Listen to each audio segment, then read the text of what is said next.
Fondation Hirondelle. Bonjour, je m'appelle Sacha Meuter, je suis responsable de la recherche et des politiques à la Fondation Hirondelle.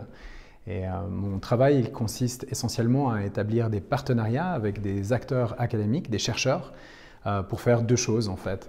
La première, c'est faire des études pour essayer de comprendre les contextes dans lesquels on opère, les besoins en information des populations locales, les besoins de soutien des journalistes locaux.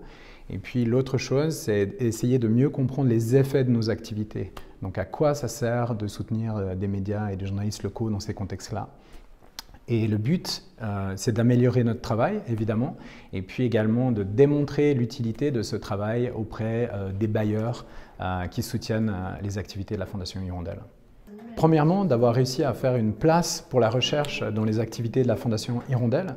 Et concrètement, ça a permis de mener, par exemple, la première véritable étude d'impact de Radio Ndekeluka en Centrafrique, avec une approche rigoureuse d'un point de vue scientifique qui nous a permis de démontrer que les audiences locales, grâce à cette radio, elles étaient mieux équipées pour distinguer les faits de la fiction.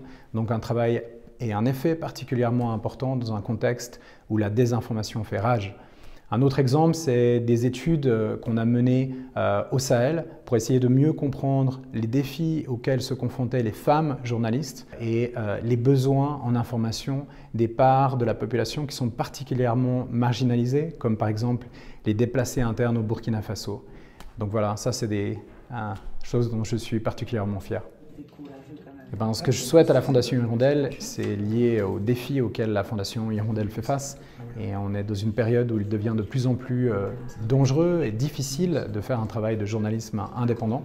Donc face à ce défi, j'espère que la Fondation Hirondelle sera en mesure de multiplier et de diversifier ses sources de revenus, ses sources de financement pour continuer ses activités, ses opérations et renforcer son autonomie. Et le deuxième défi auquel on fait face, c'est évidemment les transformations technologiques, l'évolution de l'intelligence artificielle.